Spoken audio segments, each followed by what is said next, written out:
action. Morning everybody, welcome along to today's show. Today we're going to talk about, is the fitness industry actually making people sicker, not healthier?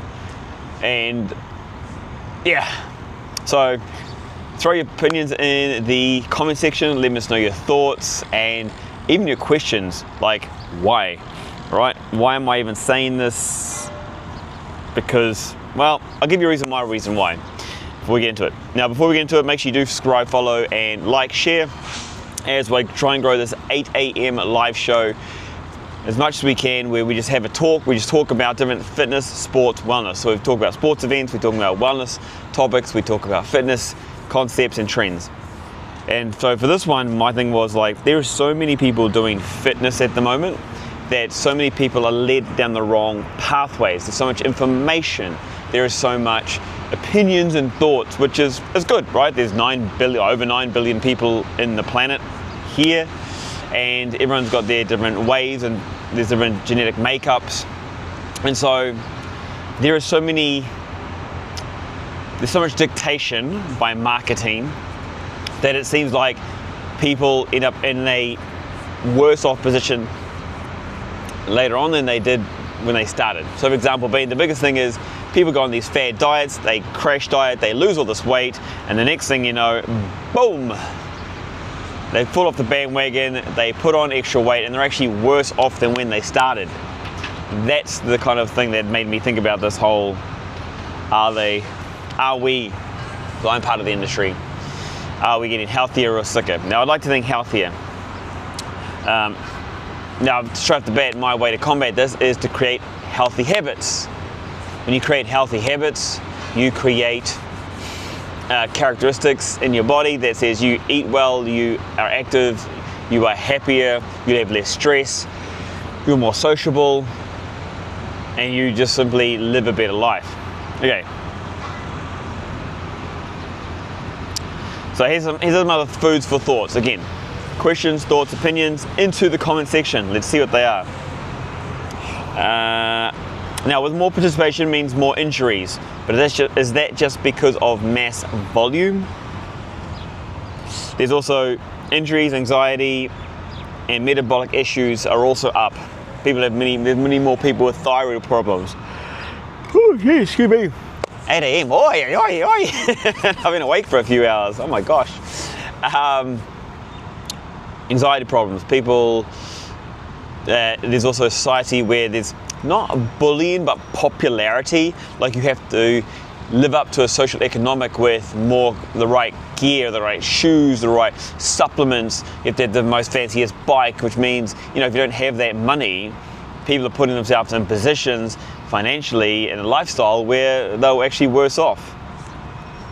We're also seeing, I talked about this yesterday, endurance events are becoming more expensive, and it's just more like a business than it is about getting people active, which is fine because everyone needs to survive and everyone needs to live and everyone needs to make a living. In today's world, you can make a living off doing things like this, YouTube. So there is that thought. There is definitely that thought. And the biggest thing I suppose behind this is there's a lot of people portraying themselves as healthy or as fit, and they are absolutely not. But because they're good at social media, I don't know how you describe them. The social popular that are actually unfit or unhealthy are leading the way. People are listening to these people that starve themselves, that use not only fad diets but chemicals to drop weight fast, which is very unhealthy, just for the aesthetic looks. And so a lot of people are kind of going down that pathway as well, or when I say a lot of people are drawn into that space, and you can see why, because it looks healthy, but it's actually not. Hence why I'm bringing up this topic. Why? Okay, so let's take this from a few different angles. Not training for health, it's training for validation. Because if I go to the gym and I post it on Instagram, people are going to start to like it. If I lose some weight, people start to like it. So they're doing this from the point of, I'm going to get satisfaction and approval from people that I don't even fucking know, excuse me, but it's just so annoying that people jump on it, social media, and they do it like this way. They do it from the point of, I'm here and I'm going to put it up and it's going to be feel better. So they're going for that dopamine hit, you know, and there's no functionality, there's no longevity, there's no health benefits to what some of these people are doing. So anyway, people go, and there's another side too. You see everyone does the hardcore. You've either got to be ripped, lean and sculpted, or you've got to go hard and be in pain, which is actually the wrong way to train. If you want to train properly, it's about training smart, training so you don't overload the body and so you don't break down. And so this go hard marketing that goes out there, that wins the person in, but then that's actually the baddest way to train. So that angle is not cool, right? Endurance cultures, I suppose races are doing the same thing now, because I talked about endurance yesterday. The same thing's happening from yesterday, that people have to be the best. They have to be the fastest 10K, the fastest 5K, the fastest 21K. And people highlight this, like they put on their Instagrams. Again, they're looking for that dopamine hit. But then it takes away from people that just want to move, or just need to move. Right? The ones that actually aren't healthy, they need to start making better choices. They need to be in environments where people are healthy, or they're actually actively doing habits. Not, I went for a 5K run, and now I'm going to have a massive cheesecake. No. No. I know I'm venting here, but this is why I wanted to kind of put this on the Today's Show. It's middle of the week. It is Wednesday. It's 21st of January. It's a beautiful month. It's raced through the month. It's crazy.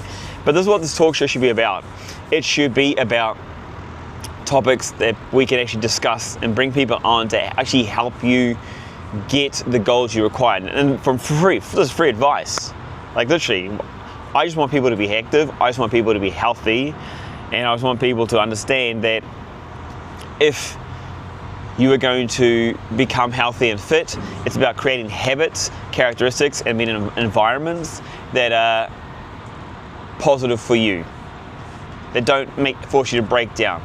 Now, in saying this, there needs to be some kind of challenge, because if you're someone who doesn't like to push themselves, there is a requirement of some level of push. You do need to exert yourself and get into your uncomfortable space, for sure.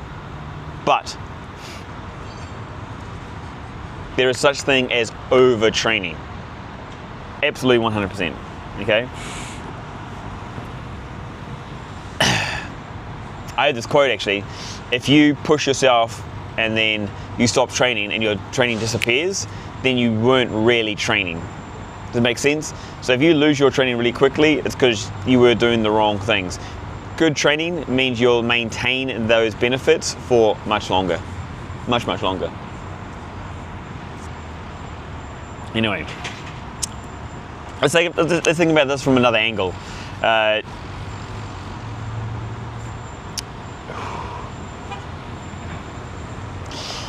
Personal trainers. This is going to be a great one. Personal trainers are rewarded for keeping their clients. You know, trainers go into the space, PTs, they go into a space, sports coaches, they train someone and they train them. The majority of trainers here are not training people for an outcome. They are training people to keep their income coming in. I'm not talking about every trainer, but a lot of trainers, majority of trainers I believe are, you know, if I do a good job, they stay with me. But are they really training? Why should someone need a PT? If you need a PT, like for guidance, for development, for coaching, yes. But there's got to be a point where you've outlived or you have outlearned your trainer. Or you need to change the focus. Because a trainer should get you to an outcome, and halas, done. A trainer should educate you to understand what it is you need to be doing to be healthy. And then halas, done. Halas. Oh, this one kind of it gripes me, because I understand from a trainer's point of view that they still need to earn an income, and once you have a client though as a trainer, that shouldn't be you for the rest of your life. This should be, I have a period of 12 months, 6 months, 1 year. Done, tick. Thank you, move on. And this is why you should always have people coming in. And if you're doing a really good job, you'll be in demand anyway, and you will have a point where people always come to you. You won't have to keep looking for clients. If you are in a situation as a personal trainer where you are scared of losing your client because you cannot find another client, it's because you don't do a good enough job. It's simple. Like, it's actually because you probably shouldn't be training in the first place, to be honest. Anyway, that's another point. There's another angle for people to think about when I say, is the health industry, are we getting unhealthier? Okay, wellness is becoming persuasive science for rich people. Cold plunges for better sleep, supplements before basics, biohacks before walking, expensive tools masking poor fundamentals.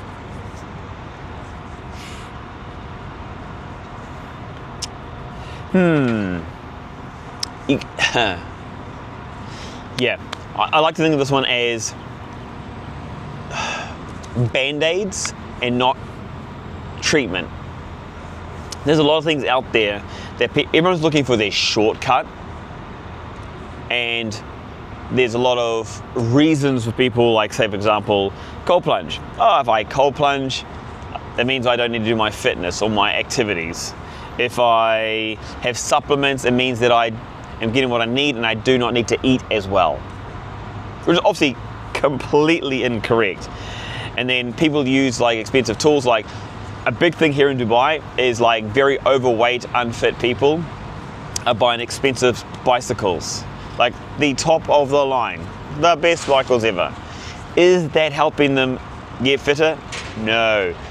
In my opinion, no. Yes, they get out. Yes, they like riding their bikes, but the bike itself takes away all the effort away from them. If you can't ride a normal bike to begin with, then I know you're not going to listen to me, but if you properly want to improve your health, then hey, use a bad bike to start with before getting to a flash bike. But I'm sure you're going to have your own opinion. So chuck it in the comment section and let me know. This is where I think our industry might be getting worse than better. Again, this is just thoughts, opinions, sharing. So share your thoughts, share your opinions. Events care more about revenue than long-term health, which I think they do, because at the end of the day, why wouldn't you when you are a business? People are creating businesses these days trying to use the whole community, or we are with you, or we're helping you to be more active. But really, no, they're a business. High Rocks, CrossFit, you name it, endurance events, event organizers, they are a business. They need to make money and they want to grow. So they're looking for margins, and they sell it based on, hey, come together, work together. Like, I think that's just one of the things we have to accept. Like, it's an opportunity to be active by attending these events, but we can't think of these events as they really do care about us, the people, because unless you're the winner, unless they've got a way to use you to improve their brand or get attention onto their brand. So for example, if you're a winner, if you're the oldest person, if you might be a person with disabilities and you're doing the event, they'll get you on camera, they'll interview you, you know. They don't really care about they care about if there's lots of people there. They don't really care about their person, because as soon as something goes wrong, a lot of the events, or majority of the events, turn their backs and they try and cover it up. I try and cover it up as quickly as possible. So events, yes, they are helping us stay healthier or get healthy, but they are there for a reason. They're there to make money. They're there to increase margins, get more popularity. They don't really care about the participants. That's my opinion anyway. I mean, in my opinion, is in some part, you can say, why should they? And it's like, well, people get into fitness because they want to help people. But ultimately, at the end of the day, when you become a trainer, it is a business, and you need to make money to survive. You need to make money to eat, you need money to drink, you need money to live, put a roof over your head, to pay for your bills. Like, that's the truth of it. You need money, and so you become a business. Like, there's sides of what I do, is that, I'm a business. I need to make money in order to do exactly the same thing, to support staff or to support me to live. Like, that's just part of life, and in some ways you need to think about it.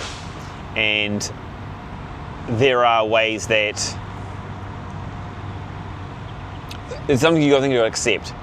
There are ways to, when you get to a certain point, you might have extra revenue and you can use that to put back into the community. We're offering free options. I mean, businesses do that anyway, so that it looks like they're helping out. They're just not just making money, but business is making money, right? So I think it's just something we have to understand and agree with and live with. Anyway, so those are some points. Is the industry getting healthier, or is it getting worse off? Let us know. Think about it. People aren't training for health, they're training for validation.